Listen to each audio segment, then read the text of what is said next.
I decided to do my structured external assignment on leadership in the world of Warcraft and how it relates to the business world.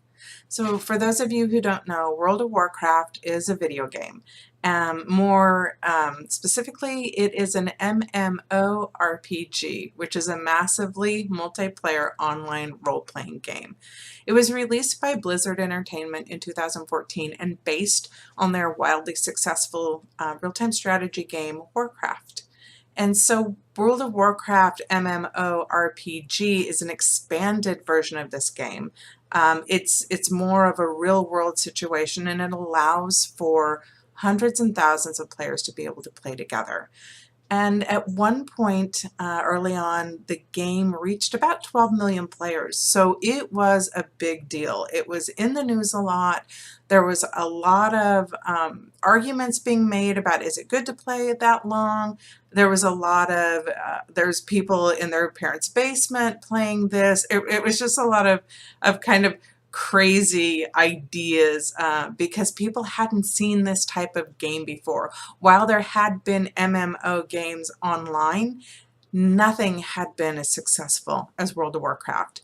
So John Seeley Brown and Douglas Thomas. So John Seeley Brown, first of all, is a visiting scholar at the University of Southern California. He and Douglas Thomas, they start looking at this game, and more specifically, why people are coming back again and again to play this, and why they're spending hours doing it. And these are people that aren't getting paid, but they're organizing and they're playing this game together. So they took a closer look. First of all, what you need to understand about the game is that you come in and you are represented by an avatar, and that avatar is of a particular race. So you might be an elf, you might be a goblin, you might be a Tauren, which is a big cow, the best way to explain it. And then you pick a class, and your class is going to be something that is either going to heal players in the game, or it's going to do damage to monsters in the game, or it's going to be a warrior to kind of act as that bulk ward. So you've got these different choices to make. You play by gaining experience, and you level up through the game much as you would level up in life, going through your ages. So when you start at a lower level, the game's actually really easy to play by yourself. And it stays that way until you get about mid-range up. At that point, you might want to start grouping with people for things called dungeons. Now, dungeons are kind of isolated little areas that you go in. There's only one way in, one way out, and there's monsters in there. Maybe there's 4, maybe there's 5, but as a group you go in to fight them because by yourself you wouldn't be able to go in there and be successful. So these are lower level dungeons. As you get up to your higher levels, you start going into what's calling raiding if you want to play the higher end. Again, these are enclosed dungeons instances. They have a lot more bosses that just are a lot meaner. And so these take anywhere from 25 players. At one point there were raids that took 40 players. To do this, you really have to be cooperative and start working as a team. And these teams end up into a bigger organization called guilds. Guilds have governing parties over them, and so they will have guild leaders, they will have guild officers, they might have a raid leader which acts kind of as a leader but just in the raid area. So think of them more as, I always think of like General Patton, you know, leading everybody in.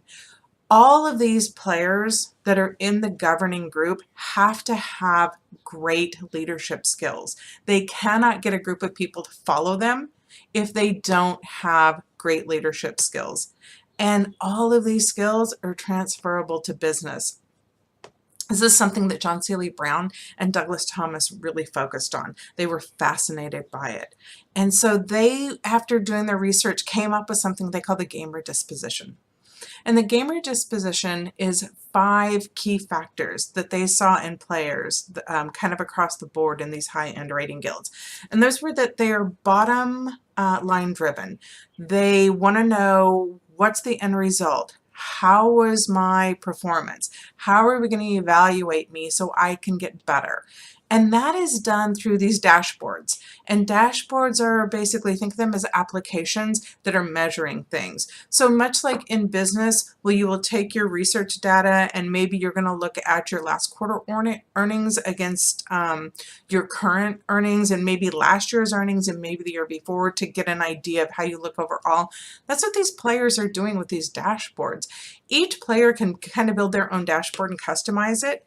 And then after a raid encounter, this group of 25 or more people will sit down and have a conversation about what worked and what didn't. Again, if you look at any project team in the business world, that's what they're doing after they complete a big project. They're going to look and they're going to see what worked for us, what didn't, what's our strategies, what are we going to move on to next time. The next thing they notice with this group is that the group understands diversity and the power that that diversity brings. So if you are going to go into a dungeon with 25 people who play healers, you're not going to do very well. You're pretty much going to try to heal each other until you just die because nobody's doing any damage against anything or very minimal. And so again, understanding that from a business standpoint, what kind of diversity does the team lead? The team doesn't need 50 leaders going into a project because that's going to turn into a nightmare. What you need going into a project is you need leaders, you need people who are good at statistical information, you need the marketing people, you need all of these people pulled in. So the people in World of Warcraft, these players, they understand that diversity already because that is how their team has been successful, by bringing in the diversity. The next thing they noticed is that they love to learn. The players love to learn, and it's fun for them. You can go on, and I'll tell you right now that I've been a World of Warcraft player since 2014. So I have spent many nights, many hours being very frustrated of not being able to get past an encounter in a dungeon. And you know, some people might quit and some people might be that's too much and I can't do it and this is supposed to be a game. But it's fun. It's the challenge of trying to figure out how to conquer that encounter. And I think we see that in business as well. And you see that in strong leaders. Strong leaders don't hit a wall and say, well, that's it. We just can't get through that wall. They look for ways around the wall. They look to alternatives to the wall. And we see that again in these players in the World of Warcraft. The last thing that Brown and Thomas noticed is that these players do what's called marinating on the edge. Marinating on the edge basically means it's the old thinking out of the box. What can we do that people haven't thought of before? Interesting point. One of the things that John Seeley Brown noticed was that there are 12 to 20,000 pieces of information uploaded each night. That's not in a week, not in a year, that's every single night about how to approach an encounter. So think about the dissemination of information that has to happen through these guild leaders, through these raid leaders, and through the players themselves to coordinate all of this data to assist them in conquering whatever dungeon they are currently in and trying to get through. So they're not the only ones who's noticed all of this. There's been a lot out there, but there's also Kathy Cooper. So Kathy Cooper is the Senior Director for Insight Driven Marketing, and her daughter actually plays World of Warcraft, and so she's watched her play quite a bit and she's noticed some things as well, and that she has spoken on in the past. And those things are that they are collaborative. They build successful teams, and I can tell you this is true. I ran a guild for quite some time, and we would interview people and we would look at them very closely to make sure that they were a match, not only skill level, but to make sure they meshed on a personality, that they were bringing something that was unique, and that they fit in overall. And so in business, we do the same things. We look for people to put on our teams that are going to add something that we don't already have and that are going to strengthen some areas. So everybody is bringing a value in and they understand that. Motivation is huge in World of Warcraft, especially, like I said, when you've been playing for 4 hours and you feel like you're just dying continuously in these encounters. To get people motivated, to keep them going, to keep pushing, That is hugely valuable in the business world, especially these days. It's so hard because there's so much work being done by fewer people, and you've got to keep that team motivated. You've got to keep them pushing forward. You've got to keep them going if you want to reach success. And then there's a continuous improvement that's always going on. How can we do this better? Yes, we did it good this time, but it can be better. So how can it be better? Again, these guilds leadership, the raid leaders understand how to do all this. It is directly transferable into a business setting. So much so that John Seely Brown was actually quoted as saying if he had two applications, one came from a Harvard master's in business grad, and the other was a high-end guild leader from World of Warcraft, he'd pick the World of Warcraft player.